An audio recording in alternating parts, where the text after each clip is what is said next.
हम डिस्कस कर रहे थे प्रोसेस ऑफ इलेक्ट्रोलाइसिस, जिसमें हमने एसिडुलेटेड वाटर का एग्जांपल लिया, मोल्टन NaCl का एग्जांपल लिया और एक्वस NaCl का एग्जांपल लिया। आगे हम डिस्कस कर रहे हैं on nature of electrode. Nature of electrode, अगर हम कॉपर सल्फेट को एज इलेक्ट्रोलाइट यूज करते हैं और कॉपर का ही इलेक्ट्रोड यूज करते हैं तो उस दौरान इलेक्ट्रोलाइसिस का प्रोसेस कैसे प्रोसीड आउट कराएंगे। Using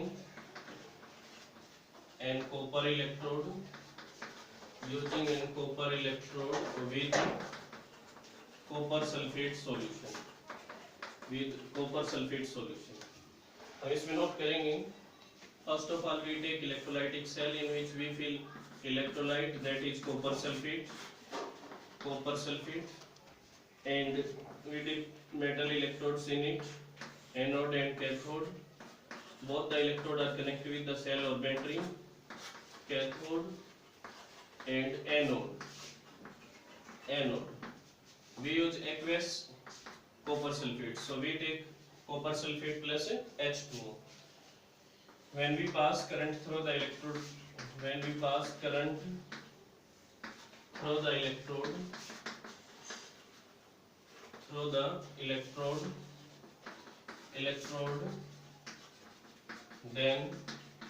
it dissociated into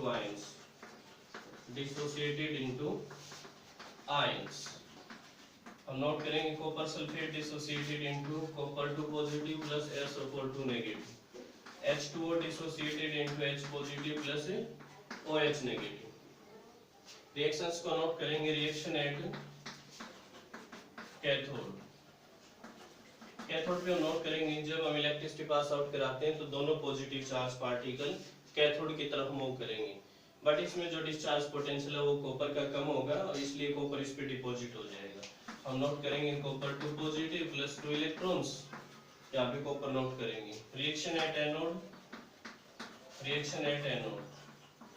anode पे भी हम नोट करेंगे कि जब हम इलेक्ट्रिसिटी पास आउट कराएंगे तो ये दोनों ही मूव करेंगे, SO4 2 नेगेटिव भी और OH नेगेटिव भी।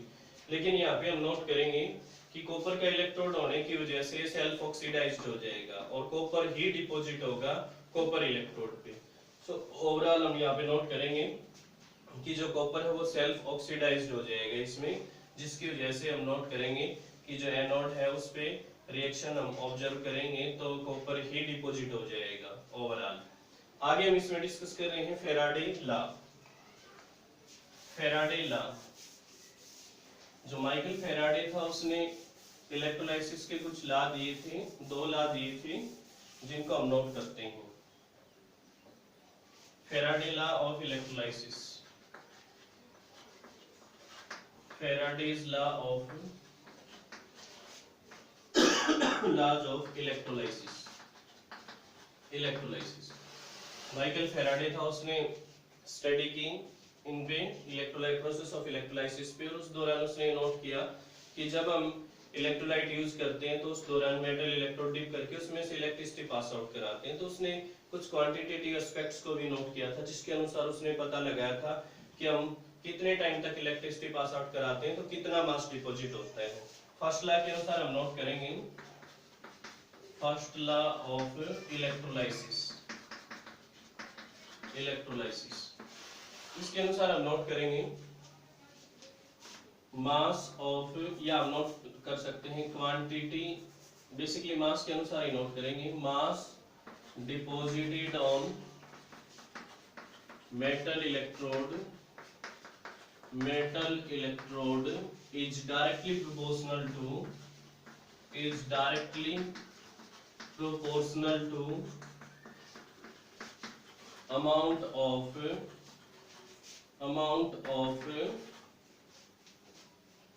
is directly proportional to the amount of electricity passed through it,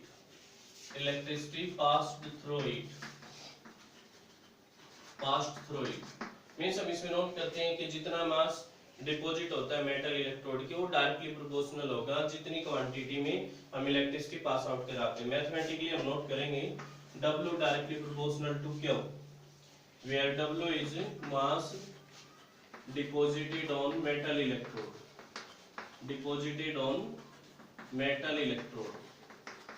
metal electrode, क्या वो हम नोट करेंगे amount of electricity passed through it.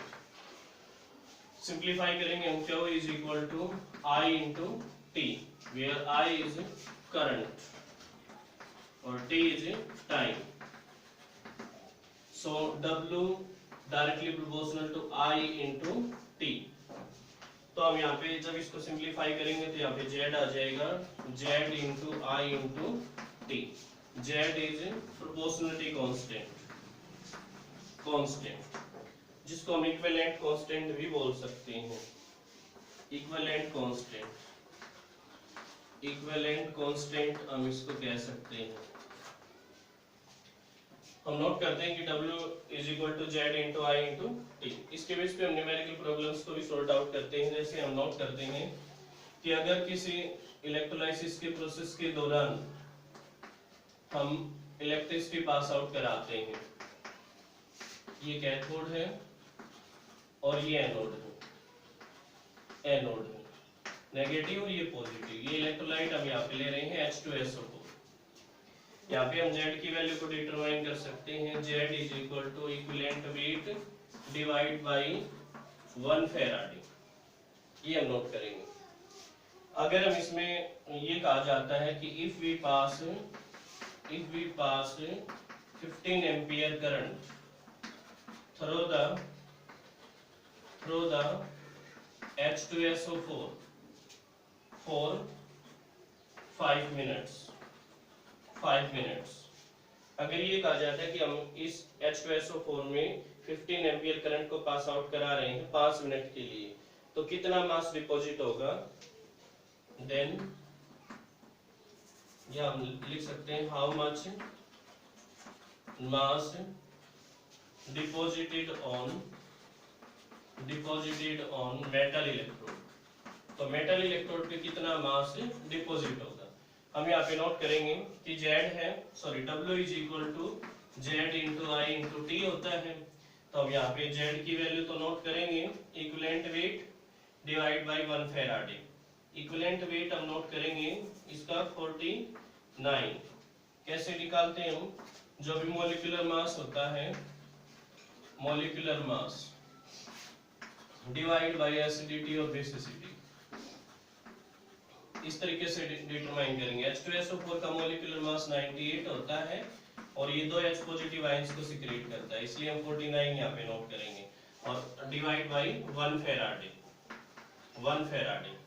और I की वैल्यू कितनी है यहाँ पे? हम W is equal to note करेंगे 49 बाई 96500 इंटू, इसमें I की जो वैल्यू है वो 15 एम्पियर है और टाइम की जो वैल्यू है वो इसमें गिवन है 5 मिनट्स. हम सेकंड्स में लेंगे इसको. इस तरीके से हम W की वैल्यू को डिटरमाइन कर सकते हैं.